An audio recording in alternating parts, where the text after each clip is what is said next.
Good evening and welcome, viewers. It's fantastic to see you on top of the week. And viewers, let me start by telling you this, that trusting a piece of journalism done by Amnesty International, trusting the journalism and findings of Amnesty International is like blindly believing an investigation done by Sachin Waze. It's completely oxymoronic. It makes no sense. So I don't know what this fuss is about. So I don't understand what the fuss is about Amnesty International's claims about Pegasus in India. First things first, and I've been really looking forward to explaining this to you tonight, viewers.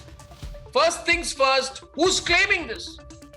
It's Amnesty International. This is Amnesty International's claim. It's not original journalism. Amnesty has made some claims, added a lots of ifs and buts and legal riders, and planted a story on some ever willing publications who love Amnesty, believe Amnesty, and take Amnesty at face value, which itself says a lot about them. Now let me take you into further detail. What is the claim? Phones of various people have been hacked by this government. Firstly, most of the claims about phones of people being hacked are completely unverified. Like the claim about Rahul Gandhi's phone being hacked. Nobody, and I mean nobody, not even Rahul Gandhi, has actually technically checked that phone to see if it's been hacked. That phone apparently is not available anymore. Yet the publications who have made these headlines, Rahul Gandhi's phone hacked, etc., who have taken technical data from Amnesty International to make this claim, they've happily published these stories. They've given headlines which would make you believe Rahul Gandhi and everybody around him, their phones are being hacked. But I request you tonight, please read the fine print on this. Please read the fine print and you will begin to worry yourself if this is a hoax. For example, the story about Rahul Gandhi's phone being hacked claims that 3 of his female friends also had their phones hacked. Now we don't know who these people are. Not one of these 3, and I mean not one, actually gave their phone for technical examination. Which means that the conclusion that Rahul Gandhi and his inner circle, their phones were hacked, is primarily speculative. There is another part where they say not just 3 female friends of Rahul Gandhi, but also they say 2 people who closely worked with him 24/7, their phones are hacked. One is a person called Alankar something, the other is a person called Mr. Jha. In both cases, the phones were actually never technically checked to confirm whether they were hacked. One of the people, the gentleman called Alankar, said, my phone has been stolen, I don't have it, so I can't give it for verification. Yet, the publications are claiming that Rahul Gandhi and his inner circles, their phone has been hacked. The second person, the person called Mr. Jha, says, my phone was fried, quote unquote, fried in 2019. It's not being used, it doesn't even switch on. Yet, despite that, the claim has been made that Rahul Gandhi's inner circle, their phone has been hacked. It's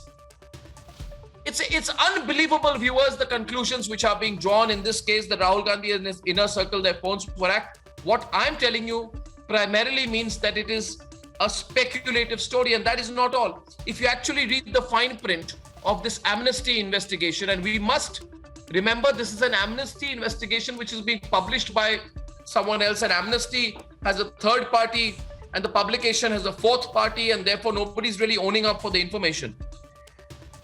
If you read the fine print, you will realize that they actually admit in various points that confirming the use of Pegasus spyware is very difficult. For example, they say that confirming the use of Pegasus spyware on Android phones is almost impossible. And given the fact that there are more Android phones than iPhones, it's essentially saying that in a large part, we have not been able to actually establish it because there are certain aspects of Android phones which do not allow us to confirm whether Pegasus software or spyware has actually been used. So my point is this: if you actually apply your mind and read the fine print, you will be appalled, you will be horrified, viewers, that anyone can, on the basis of this old speculative so-called list of phone numbers, make such large conclusions. That also strategically timed just one day before the parliament session is to open up. I mean, I say that I'd advise these people at least keep some semblance of objectivity in this. And then there is another giveaway: the use of the words, viewers, which offer deniability. If you read all the reports, all the text, all the data, the use of words they're using offers deniability to those publishing the claims, which means you can make any kinds of claims and you can go to court tomorrow and say, I never actually made the claim. If you read para 7, line 2, I have added those words which give me deniability, so I can't be sued for this. I have also shot off somebody else's shoulder. It's not my data. It's been given to me by someone who has in fact taken it from someone. Go ask that person. So the idea is to create a little bit of political disruption. Let me share some of the words which they have used in the course of these texts. And I have read this in detail. Here are some of the words, viewers. We can't definitely say.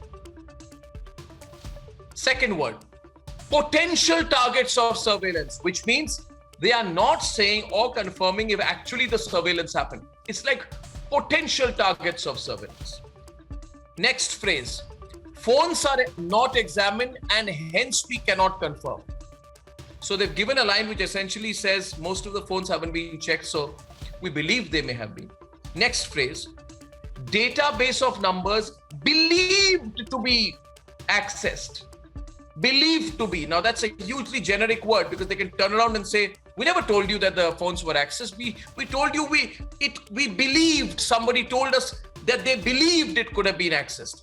Meaning they cannot even confirm if these numbers were actually accessed by anyone. It's just the kind of writing that honestly makes all of this hearsay, nothing more than hearsay. And therefore, I'm suggesting tonight a very strong and critical reading of these so-called claims by all of you. Don't go by anyone's comments on social media. Read the pieces for yourself and do watch my debate, which starts a few minutes from now, and then judge for yourself whether Amnesty's claims on Pegasus can be taken seriously by anyone.